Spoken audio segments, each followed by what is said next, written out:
Good evening, everyone. Today we will start with the next chapter of the Investment Foundation program. So, in the last chapter, we have discussed about the ethics and laws which are being used in this investment industry. That what are the legal framework under which we perform certain investment avenues, that what should be ethical and what are unethical norms that we should follow being a member of this investment industry. So today we will start with our next topic, that is regulation. Okay, so in the today's presentation, we will cover the following topics, that is rules and regulation, objectives, concepts of microeconomics. Before starting, we should know that what are regulations and why these are needed in an industry, in the investment industry. So, the rules are very important for the investment industry, and without these rules, so customer could be sold unsuitable products and lose some or all of their savings. So rules are basically important because rules क्या इसलिए होते हैं, because customer भी उससे satisfying feel करता है कि अगर रूल्स हैं तो उनको ये पता है कि उनको उनके साथ में कोई धोखाधड़ी नहीं कर सकता. Because investment industry, it all deals about the money, the investments, or the savings which consumers invest in an means in any product. So customer should be the one who feels satisfied, the most satisfied one. So then only he will invest his saving or his money or his wealth, a part means a part of their wealth. So rules are very very important. And if there are no rules, so customer can be harmed. Okay, so the company will misuse the customer assets if there are no rules, no ethics, no regulations. Okay, so basically जो regulations हैं वो regulations हमारी industry में इसीलिए हैं क्योंकि इससे क्या होता है कि कस्टमर को एक प्रोटेक्शन मिलती है कि उन्हें ये पता है कि उनका अमाउंट कहीं पे भी डूबेगा नहीं, उनके साथ कोई भी कंपनी फ्रॉड नहीं कर पाएगी, और मींस कि उनके एसेट्स का कोई भी गलत यूज नहीं होगा. So the regulations are the rules that set the standards for conduct and that carry the force of law, and they are set and enforced by the government bodies and by other entities authorized by the government bodies. And this enforcement aspect is a critical difference of regulations with ethical principles and professional standards. अब हमने क्या है, हमने अभी last वाले chapter में discuss किया कि एथिक्स क्या होते हैं, कि हमें क्या एथिक्स क्या होते हैं. एथिक्स होता है कि डिफरेंट लोगों के लिए डिफरेंट डिफरेंट टाइप के एथिक्स होते हैं. अब जैसे हम लोग हैं, मेरे लिए हो सकता है कि कुछ काम एथिकल हो, और आप लोग के में हो सकता है कि आप लोग में से वो काम किसी के लिए एथिकल अनएथिकल हो. ठीक है, तो एथिकल प्रैक्टिसेस क्या होती हैं कि कुछ प्रिंसिपल्स इंडस्ट्री ने ले डाउन करते हैं कि these are the ethical principles, and you all have to follow these principles while investing the money of the investors और सेवर्स. तो हमें ये पता है कि हमें इंडस्ट्री ने कुछ प्रिंसिपल्स दे दिए, उन्होंने बोला भाई आपके ये एथिकल प्रिंसिपल्स हैं और ये आपके प्रोफेशनल स्टैंडर्ड्स हैं, और आप इन्हीं को लेकर के वर्क करोगे. उसके बाद उन्होंने बोला कि भाई ये रेगुलेशंस है, अगर कोई भी कंपनी ऐसा है कि वो वायलेट करती है ये रेगुलेशंस को या फिर ये सब एथिकल प्रिंसिपल्स को, तो उन कंपनीज के ऊपर सीवियर चार्ज होगा. तो हम लोग ये इसमें क्यों बढ़ रहे फाउंडेशन प्रोग्राम में, बिकॉज हम लोग जब पैसे इन्वेस्ट करेंगे अपने कस्टमर्स के, ठीक है, तो क्या होगा कि जो हम मनी इन्वेस्ट कर रहे हैं कस्टमर्स के, तो वो हमें पता होना चाहिए कि हमें कैसे करने हैं, हम अपनी कंपनी में किस तरीके का वर्क करें, किस तरीके का एथिकल चीजें हो रही हैं या अनएथिकल चीजें हो रही हैं. Okay, so the violation of ethical principles and professional standards have consequences but those consequences may not be as severe as those for violations of laws and regulation. तो यहाँ पे इन्होंने यही बताया कि ethical principles अगर हम नहीं follow करते हैं तो उसके कुछ consequences हो सकते हैं, means उसके जो results हो सकते हैं, but वो उतने ज्यादा harmful नहीं होंगे जितना अगर आप कोई भी law या कोई भी regulation को violate करोगे, means in comparison to these regulation और एथिकल प्रिंसिपल्स, तो जो रेगुलेशंस वाले जो वायलेट करेंगे तो उसके कॉन्सिक्वेंसेस वो बहुत ज्यादा हार्मफुल होंगे हमारे लिए, हमारी कंपनी के लिए. So therefore laws and regulations can be used to reinforce ethical principles and professional standards. And it is important that all the investment industry participants comply with the relevant regulation. Then companies set and enforce rules for their employees to ensure compliance with the regulation and to guide employees with the matters outside the scope of regulation. Okay, so इतना clear है कि regulations क्या होते हैं और ये ethics से किस तरीके से डिफरेंशिएट करते हैं. ठीक है, तो हमारे लिए बहुत जरूरी है कि हम अपनी कंपनी के रेगुलेटरी इन्वायरमेंट को समझें, कंपनी के रूल्स को समझें, और उसके because these are the principles that will means grow the company, that will provide the success of the investment industry. Okay, so इनके ऑब्जेक्टिव्स क्या आते हैं? So the first objectives of these regulations are, तो पहला objective होता है regulation हम किस लिए लगा रहे हैं, किस लिए रेगुलेशंस को अप्लाई किया गया है. तो फर्स्ट है to protect consumer. The primary objective of putting the regulation on these all these is the protecting our consumers. So consumers को क्या है कि consumers तुरंत ही that consumers they are able to quickly determine the quality of clothing or car, but they may not have the skill or the information needed to determine the quality of the financial product or services. Because consumers क्या है, वो अगर हम जैसे अपने आप को suppose हम लोग हैं, अगर जनरली हम लोग कहीं मार्केट में जाते हैं, कोई क्लोथिंग परचेज करते हैं, कोई कार के लिए परचेज कर रहे हैं या कोई भी होम प्रोडक्ट लेने गए, तो हमें उसकी नॉलेज होगी बिकॉज हमने वो सब देखा है कि यूज भी करके देखा है कि क्या चीजें होती हैं सही, क्या नहीं होती हैं. तो उसके बाद में अब उन्होंने यहाँ पे क्या बताया कि जो कस्टमर्स अगर इन्वेस्टमेंट इंडस्ट्री में कोई भी अपना पैसा लगा रहे हैं तो उनको उतनी नॉलेज नहीं है, क्योंकि उन्हें नहीं पता कि कहाँ पे हमें पैसा इन्वेस्ट करना चाहिए, कहाँ हमें पैसा नहीं इन्वेस्ट करना चाहिए. ओके, सो ये मेन ऑब्जेक्टिव है हमारा, क्योंकि कंज्यूमर्स को प्रोटेक्ट करना, बिकॉज उनके पास इतनी फाइनेंशियल इंडस्ट्री की, उन फाइनेंशियल प्रोडक्ट और सर्विसेज की कोई भी नॉलेज नहीं है. ओके, सो दूसरा क्या है, to foster capital formation and economic growth. तो सबसे पहला तो क्या, the first thing is the financial markets allocate funds from the suppliers of capital like investors to the users of capital. तो सबसे पहला तो जो financial market का काम है वो क्या है कि suppliers of capital मतलब savers से investors से पैसे लेना और borrowers को पैसे प्रोवाइड करना है ना, जो हम लोगों ने पढ़ा था कि जिनके पास सरप्लस मनी है वो क्या कर रहे हैं, इन्वेस्ट कर रहे हैं, और जिनको उन फंड्स की नीड है वो बोरो कर रहे हैं. Okay, so the allocation of capital to the productive uses is essential for economic growth. तो जो borrowers हैं वो क्या कर रहे हैं, वो indirectly हमारी इकोनॉमिक को ग्रो कर रहे हैं. बिकॉज अगर वो, जैसे हम लोग ने एग्जाम्पल पढ़ा था पहले वाले में कि अगर हमें एक्सपोर्ट करना है, मेक इन इंडिया करना है, तो भाई हमें फंड्स की भी जरूरत होगी. और जब हम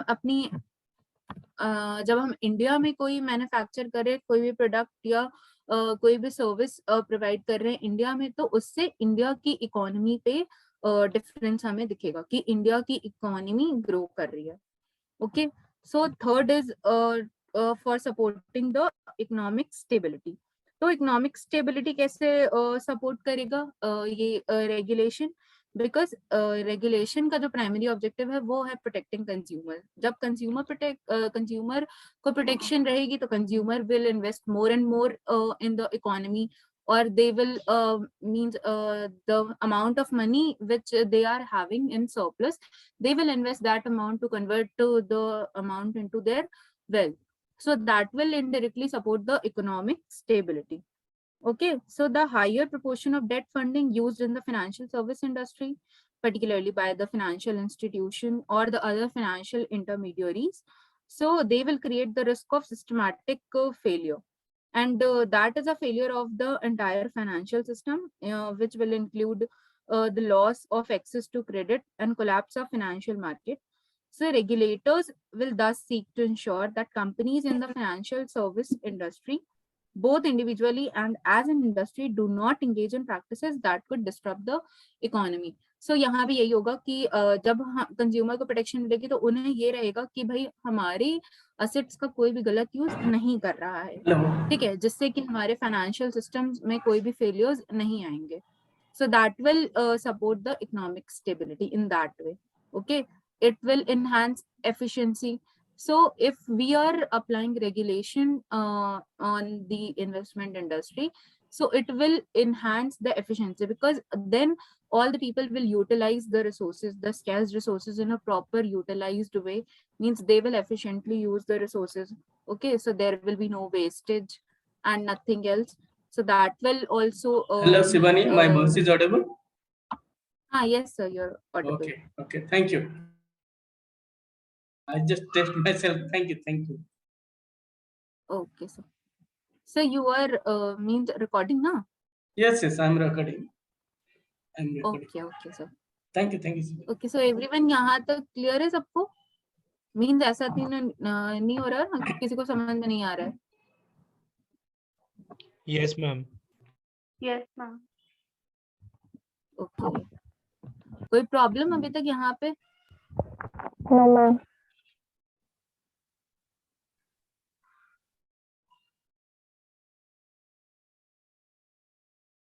अभी क्वेश्चंस भी तुम लोग आंसर करोगे, okay?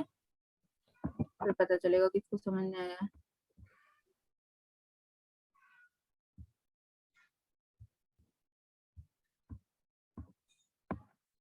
Then the fifth is to improve society. So how society will improve? Who will answer this? Navya? Yes, ma'am. You will answer that how society will improve by implementing these regulations. Yes. How?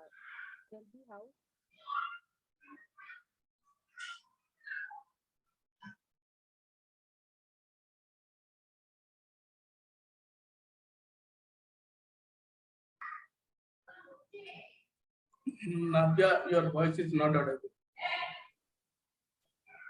My voice is audible to all? Yes, sir, you are audible. Okay. Rudranil?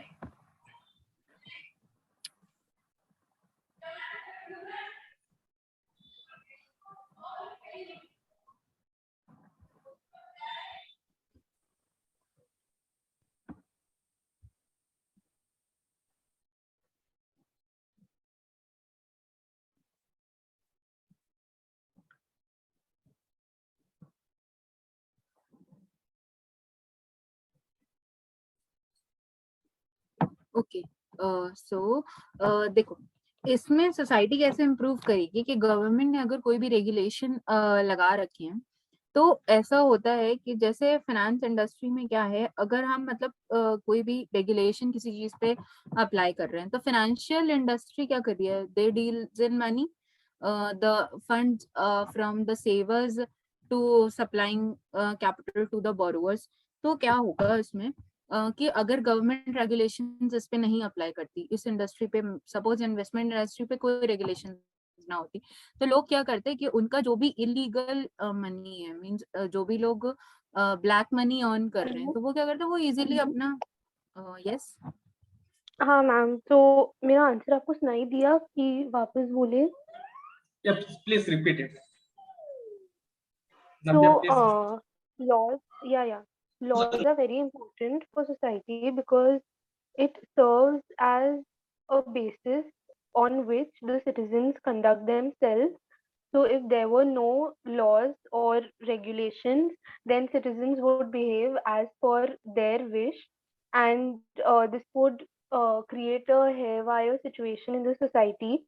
So, in order for all the citizens to behave properly and like and for there to be fairness, these regulations are important. Yes, absolutely correct. So yeah, so I am also telling the same to them. So क्या होगा कि जैसे जो लोग black money earn कर रहे हैं तो वो क्या करेंगे, वो money laundering means money laundering क्या होता है कि जब हम अपने ब्लैक मनी को व्हाइट मनी में कन्वर्ट कर लेते हैं, उसमें दिखा के उसको ड्रेसअप करके कि हाँ भाई ये हमारा ब्लैक मनी था, उसको हमने यहाँ यहाँ पे इन्वेस्ट कर दिया और ऐसे ऐसे हमारी वो हो रही है इनकम, तो हम वो उसको इजीली दिखा देंगे। बट गवर्नमेंट ने क्या किया कि उस पे रेगुलेशंस अप्लाई कर दिए हैं कि आप उस पे मीन्स आप अपना इलीगल मनी नहीं इन्वेस्ट कर सकते, या फिर आप अगर कुछ कर रहे हो तो आपको प्रॉपर उसमें हमें दिखाना पड़ेगा कि आपको कहाँ से ये मनी मिल रहा है और आप किस तरीके से उसको इस इंडस्ट्री में इन्वेस्ट कर रहे हो। तो ये उस वे में सोसाइटी को इम्प्रूव करेगा। ठीक है। सो ये कैसे मतलब क्या करेगा कि the regulations will prevent the money laundering, कि मतलब ऐसे जो लोग होंगे जिनके पास ब्लैक मनी है या फिर जो इलीगल मनी अर्न कर रहे हैं, वो क्या करेंगे, जो टैक्स से बचने के लिए और छुपा करके मतलब टैक्स छुपा करके जो अपने पैसों को इन्वेस्ट करते हैं, तो वो ये सब नहीं कर पाएंगे। ठीक है। तो वो जो टैक्स है वो गवर्नमेंट को ऑन टाइम मिलेगी। अगर टैक्स गवर्नमेंट को टाइमली मिल रही है तो इंफ्रास्ट्रक्चर इम्प्रूव होगा इकोनॉमी का। ठीक है। So in that way society will improve. Clear everybody? Yes, ma'am. Okay.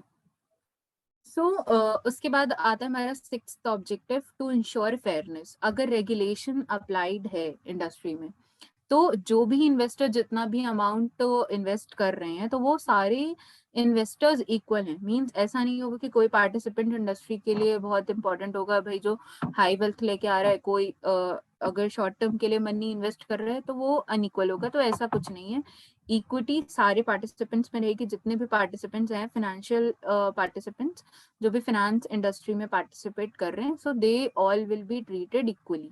Okay. So in that way it ensures fairness. So अभी ये वाला सबको क्लियर है chapter, the ethics and rules and regulation, that what are the ethics in the investment industry and why the regulations are imposed in investment industry. So ये clear है, इसमें किसी को कोई प्रॉब्लम तो नहीं?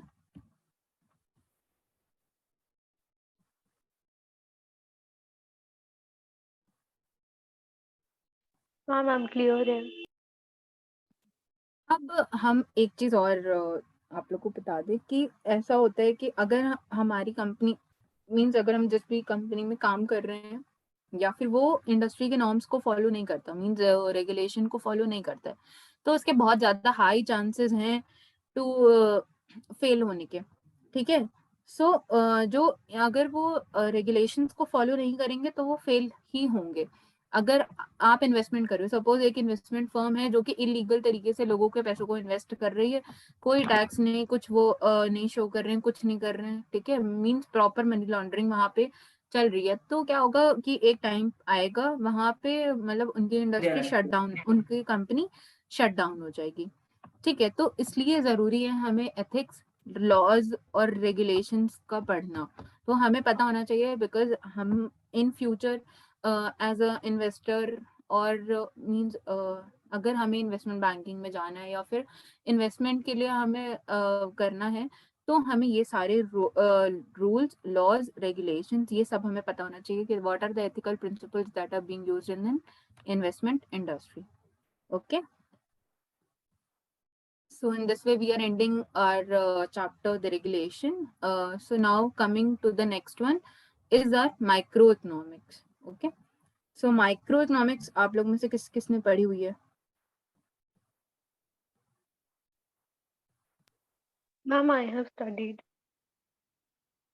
Only one?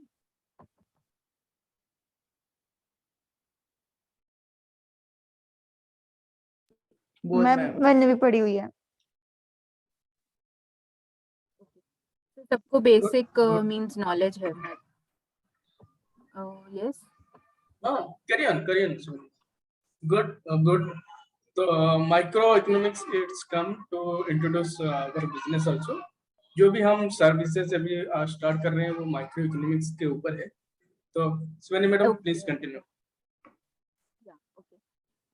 Okay, so micro economics investment में क्या कर रही है? किसी के मन में ये डाउट है कि माइक्रो इकोनॉमिक्स इन्वेस्टमेंट में क्या करने आया है? कि हम लोग को अगर इन्वेस्टमेंट से रिलेटेड हम ये पढ़ रहे हैं तो माइक्रो इकोनॉमिक्स का क्या रोल है? What is the role of micro economics in the investment industry? Please बताओ। ओके, तो आप लोग को याद है जब हम लोगों ने फर्स्ट चैप्टर स्टार्ट किया था तो मेरा एक ये था कि हमारे पास वांट्स जो है हमारी अनलिमिटेड है, and to fulfil the wants we have scarce resources, कि हमारे पास रिसोर्सेज कम है और हमारे पास वांट्स हमारी अनलिमिटेड है। मीन्स जब से हम बॉर्न हुए हैं तब से हमारी वांट शुरू हुई है और अभी तक में वो बढ़ती जा रही है, बढ़ती जा रही है। They are recurring and unlimited. ठीक है, एक बॉन्ड को हम कंप्लीट पूरा करते हैं। सपोज मेरी पहले क्या थी कि मेरा 12th हो जाए अच्छे मार्क्स से, फिर उसके बाद मेरा क्या था कि मेरा ग्रेजुएशन हो जाए अच्छे मार्क्स से, वो भी हो गया। उसके बाद हुआ कि चलो कोई जो हम नेक्स्ट कर रहे हैं प्रोग्राम वो मेरा बहुत अच्छे मार्क्स हो जाए। तो वांट्स क्या होती हैं, बहुत मतलब अनलिमिटेड होती हैं। ये तो बहुत एक जनरल सा था, बट वांट्स को हम मनी के टर्म्स में करते हैं कि सपोज रिसोर्सेज क्या होते हैं, the 4 factors of production. 4 factors of production क्या क्या है हमारे? Land, labour, capital, organisation. Organization ही, it is entrepreneur. Very correct. Land, labor, capital, and entrepreneur. So entrepreneur is the one who comes up with the idea of starting some project, some organization, some company. Okay, so that is the one who is called as entrepreneur. ठीक है, तो 4 चीजें होती हैं हमारी factors of production: land, labour, capital and entrepreneur. So economics में हमें जो सबसे पहले जो चीज पढ़ाई जाती है, देखो इकोनॉमिक्स का अगर जनरल सा हम मींस इसका मीनिंग अगर हम समझें तो इसका मीनिंग होता है इकोनॉमिक्स का कि हम कैसे स्पेंड कर रहे हैं। देखो, earning money and spending money. Earning तो इजी होता है, अर्न हमने कर लिया कहीं से भी। अगर पूरे पर डे में हमने अगर 20 रुपीज भी अर्न कर लिया, अब उसको स्पेंड करना बहुत डिफिकल्ट है। क्यों? क्योंकि रिसोर्स हमारे पास मनी है। Suppose money is our capital as resource. Okay, तो कैपिटल हमारे पास सिर्फ 20 रुपीज है पर डे की, और पर डे की हमारी नीड्स बहुत सारी है कि हमें खाना भी खाना है और हमें कहीं पे जाना भी है। तो उस 20 रुपीज में हमारे पास कम से कम एटलीस्ट 10 डिमांड्स आ गई, और उसमें से हम पूरा सिर्फ एक को कर सकते हैं या फिर मैक्सिमम हम 2 को कर सकते हैं। तो वहां पे प्रायोरिटी आ जाती है कि हम कौन सी डिमांड अपनी पहले चूज कर रहे हैं। ओके, तो इकोनॉमिक्स ये है कि कैसे हम पैसे को कमाएं और कैसे हम पैसे को खर्चा करें। ठीक है, तो कमाना तो बहुत आसान है कि कमा लिया हमने, कुछ भी मतलब काम किया, पढ़ाया या ट्यूशन दी किसी को भी, मतलब कुछ भी हम कर रहे हैं तो हम अर्न कर रहे हैं। बट उसको स्पेंड किस तरीके से करना है, और उस तरीके से करना है जहां पर कि हमें मैक्सिमम सेटिस्फैक्शन हो। ओके, तो अभी इतना क्लियर है? Yes ma'am.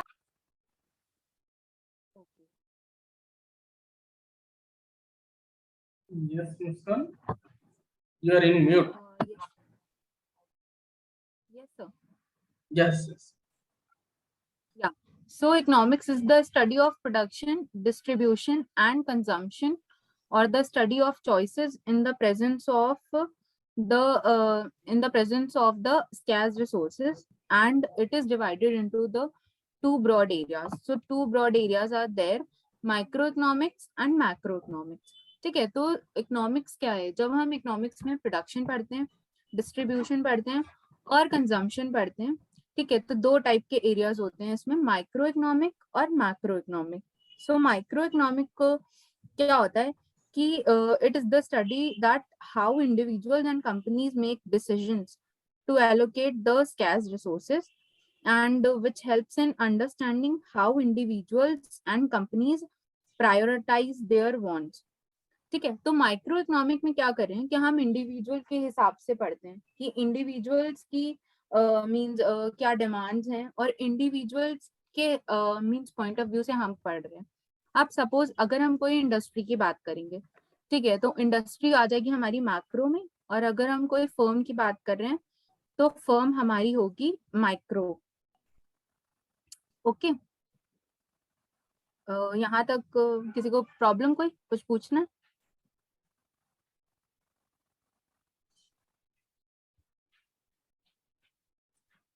एवरीबॉडी क्लियर यहाँ तक? Yes, ma'am. Yes, ma'am. ठीक है, तो मैक्रो इकोनॉमिक जब हम पूरी होल इकोनॉमी की बात करते हैं, तो सपोज माइक्रो में आ जाता है कि एक इंडिविजुअल की डिमांड, एक इंडिविजुअल जो फर्म की सप्लाई, अभी ये हम लोग अभी आगे पढ़ेंगे तो सारे टर्म्स एंड क्लियर हो जाएंगे हमें, ठीक है? ओके, वर्कआउट करते हैं यहाँ पे, मीटिंग क्लोज करते हैं, ठीक है मैडम?